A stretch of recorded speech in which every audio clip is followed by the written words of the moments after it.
All right, gusty winds are stirring up a little snow, a few flakes flying as well, and you're looking in on a very active location for tomorrow. The Fargo Dome will be hopping. Valley Skycam keeping its eyes on the skies. We've had some low clouds make their way into the Red River Valley. Right now it's 22 degrees on the thermometer under cloudy skies with the winds at 21 miles per hour out of that chilly northerly direction. Feels like 7 on exposed skin. We're in for a pretty chilly overnight tonight with wind chills being a problem, some blowing and drifting snow, especially in areas where we have deeper snow, northern parts of Barnes County through Grand Forks County and up into northwest Minnesota.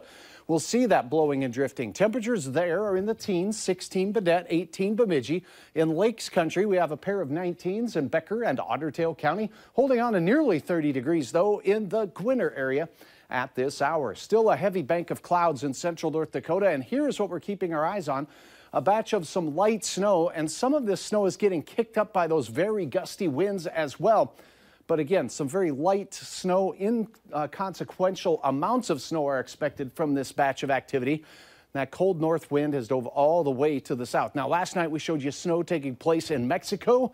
That has moved through places like, well, New Orleans and slipping up through the Mobile, Alabama area right now, and Montgomery, Birmingham rather, reporting its third snowiest December day ever today. And it sneaks all the way up into the Carolinas, where a gang from Spartanburg is in the Fargo area to play a little football. Just north of them, reports of 8 to 10 inches of snow in the elevated terrain. Here's a look at your forecast. Gusty winds during the overnight hours will make it wind chilly. Temperatures slip into the single digits. It's northwest Minnesota, teens for the Red River Valley, and much of eastern North Dakota. Now, wind chill values first thing in the morning, if you happen to be out or getting ready to go tailgating, will be in those single digits, both above and below zero.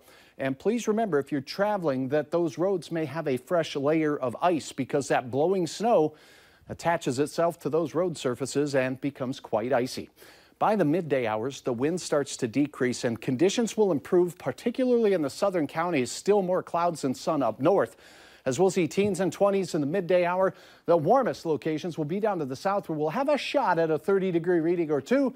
Looks like teens and low 20s for much of northwest Minnesota. But again, that wind decreases heading through our Saturday afternoon. Fargo's hour-by-hour planner. If you're heading to the Fargo Dome early in the morning, bundle up. We will warm up and the wind should quiet down significantly late in the afternoon. 30 Jamestown in the afternoon. Langdon 28. Lakes Country will see low to mid 20s. Northwest Minnesota will be close to 20 degrees. And again, a lot less wind. Fire and ice shot here from Churches Ferry, North Dakota. Rick, thanks for uploading a dandy. All right, Saturday looks like we'll see temperatures that are about seasonal. And then we are back to above average on Sunday. 36 beautiful degrees. Now Monday, kind of, well, read it carefully. 33 will be the morning temperature. Gusty north winds and a shot of snow will carry temperatures down into the single digits for a frigid Tuesday, and then hit and miss snow showers by the middle of the week, with temperatures returning to above average for a couple of days. So find a heater tomorrow morning if you're tailgating. Ooh, yes, bundle up, but, you know, cheer them on loudly. There you go. You Thanks, bet. Sutch.